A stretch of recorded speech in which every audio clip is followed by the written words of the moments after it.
today I kind of thought we'd just talk a little bit about how to get started out doing a little bit of off-roading. So my name's Ben, and kind of just give you some of my background. So I grew up, my dad had four-wheel drives. He had a 1966 GMC Suburban, and that thing, it was crazy. It ran the narrow tires, but I mean, places we went in that was just, I think that's what got me hooked, just growing up around that. And I mean, there's places, it had the Positrack rear differential and everything, so, and then we always had mud tires on it. And there's times we get in places and you'd think you were going to get out and it'd just drive out. Going up camping, back into some cool places. So I think that's how I got kind of hooked into it. Always liked four-wheel drives, always liked going off-road. And it didn't even matter. I mean, my preference is probably like vehicles off-road, but I did ATVs for a long time, and that was a lot of fun. And I always kind of liked the more difficult stuff on that. You had tires in the air or whatever. That got done at the end of the day, and I was like, that was a good day. I want to do that again. But anyway, so kind of grew up around it. And then recently I've gotten more into not just the off-road, but gotten more into rock crawling and some of that kinds of stuff. My brother had a Jeep a few years back. He still got it. Kind of got into rock crawling a little bit, going with him a little bit, and then and doing some snow wheeling with it. That was the first time we'd really done snow wheeling. So that was probably, I don't know, it's been 10, 15 years ago.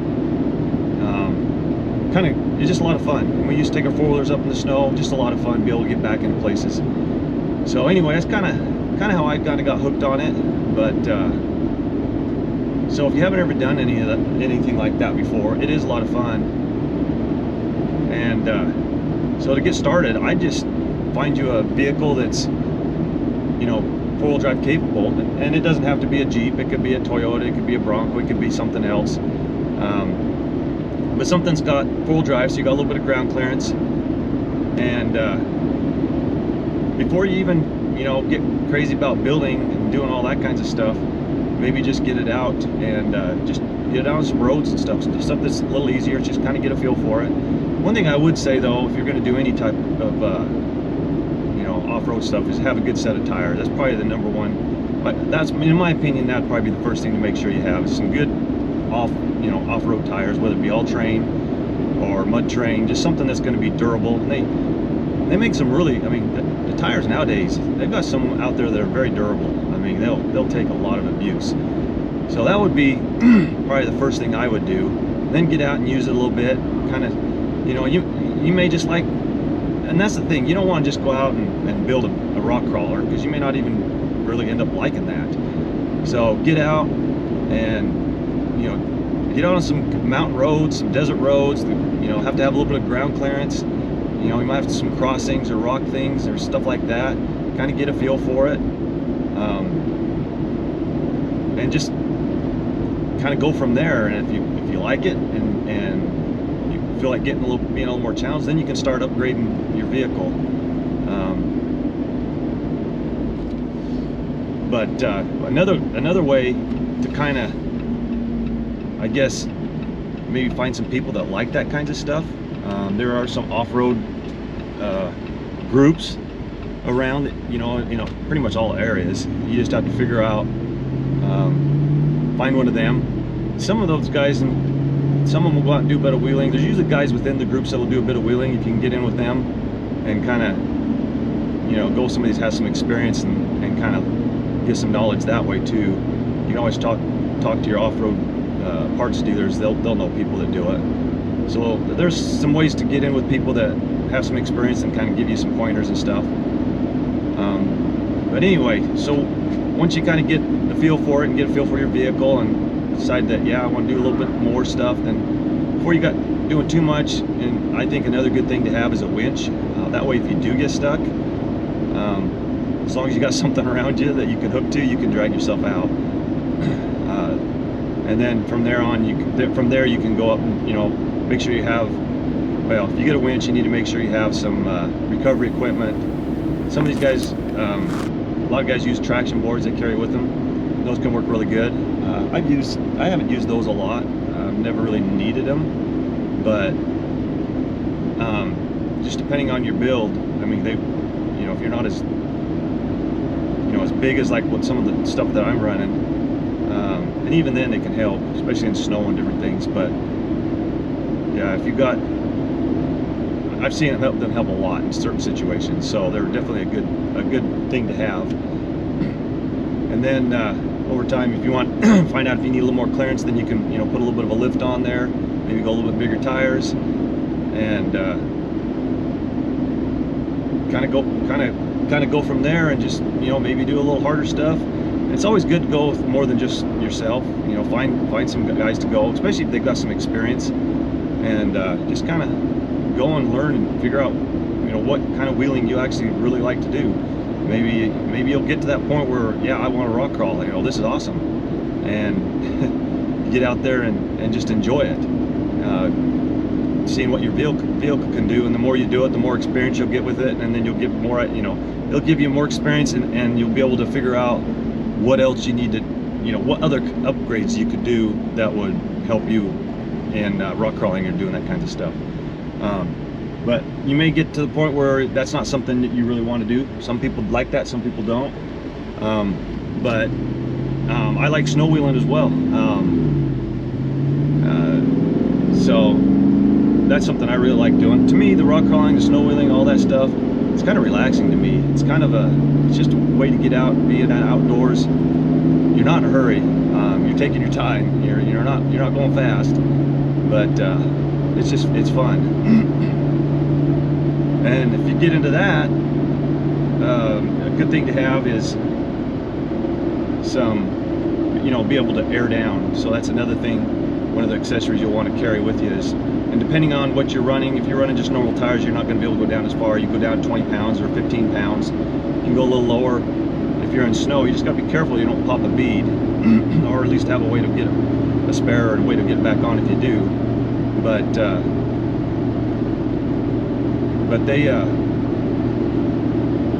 yeah, so you're gonna want to have some way to air down.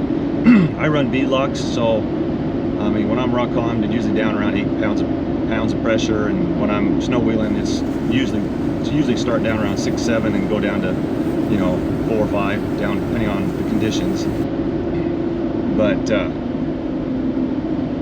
so I guess once you kind of get going, I think the things that would be important, kind of go back over this, is a good set of tires, some way to recover yourself, at least some straps and stuff like that. Winch would be, a major plus. The recovery gear to use your winch, and then you can work on, from there. Then you can go to the suspensions and make sure you have a way to air down, and then a compressor to air back up, and that's pretty basic stuff. And then I'd start there, and then just kind of see how it goes, and then as you wheel, you'll get an idea, and you get a little more experience, and you'll kind of figure out, okay, I need to upgrade this on my Jeep to make it perform a little better in whatever you're doing.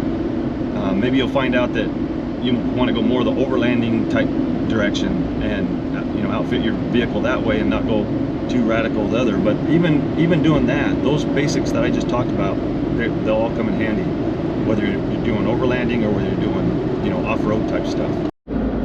Yeah, the great thing about off-road vehicles is they can get you into some really, really beautiful places, some cool places, whether it be in the desert or up in the mountains, just way back in the backcountry, and kind of get you away from everything, and just see some cool places. For me, that's a good part of it, just being able to get out and just enjoy the outdoors, just peaceful.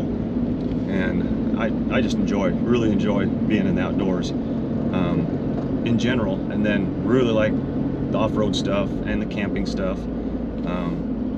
So that's one of the major benefits of, I guess, being able to have an off-road vehicle and get out there and enjoy the country.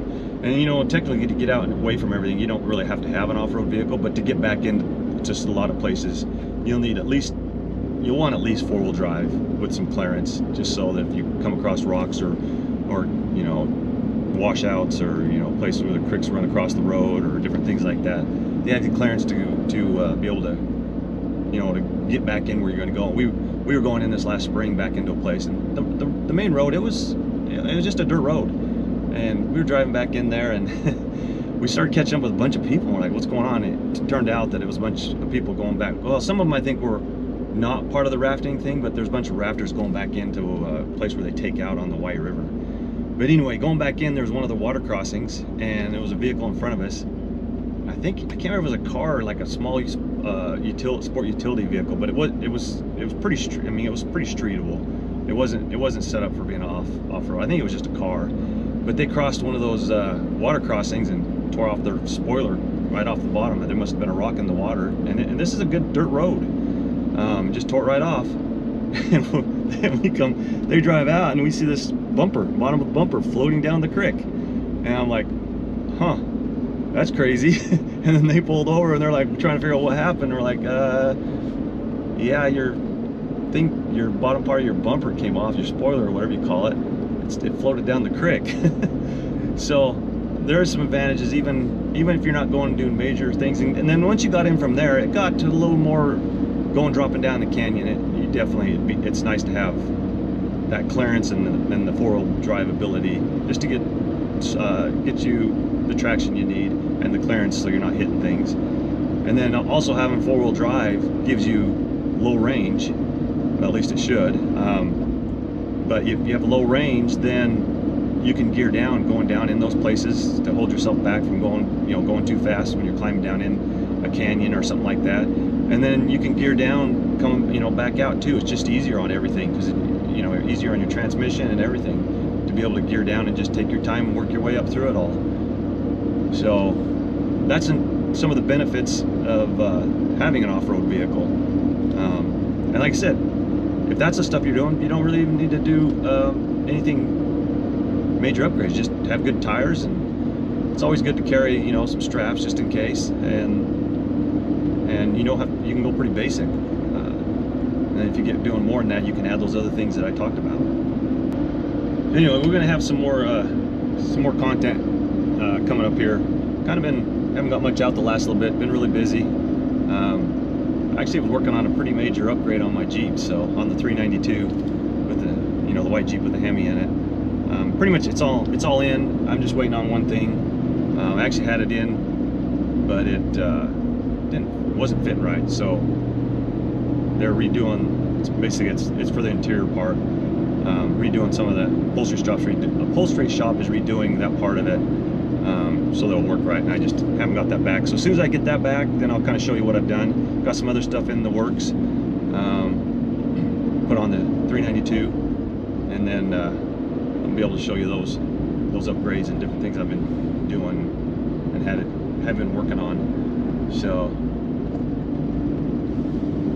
anyway, if you're interested in that and you like the video, hit the like button. You can leave a comment and hit the subscribe button, and we'll have more upgrades to the stuff that 392, and then we'll have some other stuff, some rock crawling and different things coming up.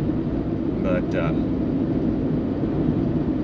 so anyway, we'll see you on the next one.